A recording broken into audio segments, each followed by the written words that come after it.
Hello friends, આજે આપણે 40થી પણ વધારે ઇન્સેક્ટ યાની જીવજંતુઓના નામોનો ઇંગ્લિશમાં અભ્યાસ કરશું. તો ચલો શરૂ કરીએ. કીડીને અંગ્રેજીમાં એન્ટ અથવા એમેટ કહેવાય. લશ્કરી ઈયળને અંગ્રેજીમાં આર્મી બોમ્બ કહેવાય. માંકડ કે ખટમલને અંગ્રેજીમાં બેડબગ કહેવાય. મધમાખીને અંગ્રેજીમાં હનીબી કહેવાય. ભમરાને અંગ્રેજીમાં બ્લેક બી કહેવાય. જીવડાને અંગ્રેજીમાં બગ કહેવાય. ડાળ જીવડાને અંગ્રેજીમાં બીટલ કહેવાય. કાળી કીડીને અંગ્રેજીમાં બ્લેક એન્ટ કહેવાય. પતંગિયાને અંગ્રેજીમાં બટરફ્લાય કહેવાય. ઈયળને અંગ્રેજીમાં કેટરપિલર કહેવાય. કાનખજૂરાને અંગ્રેજીમાં સેન્ટીપીડ કહેવાય.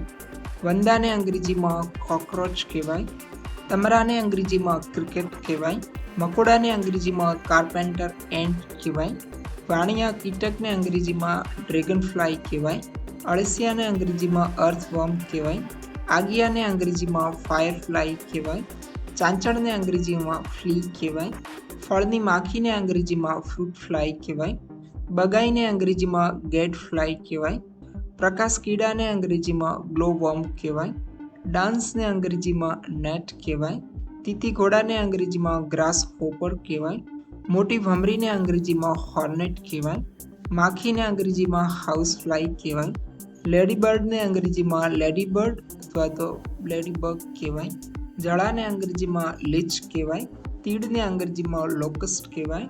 જૂને અંગ્રેજીમાં લાઉઝ કહેવાય. હજાર પગાળાને અંગ્રેજીમાં મિલીપીડ કહેવાય. મચ્છરને અંગ્રેજીમાં મસ્કીટો કહેવાય. ફૂદાને અંગ્રેજીમાં મોથ કહેવાય. કાદવ ભમરીને અંગ્રેજીમાં મડ ડોબર કહેવાય. લાલ કીડીને અંગ્રેજીમાં રેડ એન્ટ કહેવાય.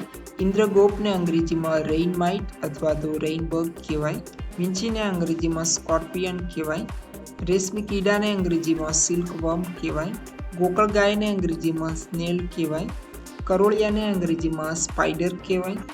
ઉદયને અંગ્રેજીમાં ટર્માઇટ કહેવાય. ઈતરડીને અંગ્રેજીમાં ટીક કહેવાય.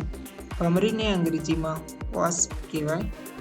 અમારું સ્પોકન ઇંગ્લિશ અને ગ્રામર ક્લાસીસ અમદાવાદમાં આવેલ છે. સો આપ ઓનલાઈન કે ઓફલાઈન કોર્સ જોઈન કરવા માંગતા હો તો આપેલા નંબર 7283969498 પર કોલ કરી વધુ માહિતી મેળવી શકો છો. આવા પ્રકારની વધુ વોકેબ્યુલરી શીખવા અહીંયા ક્લિક કરી વિડીયો જોઈ શકો છો.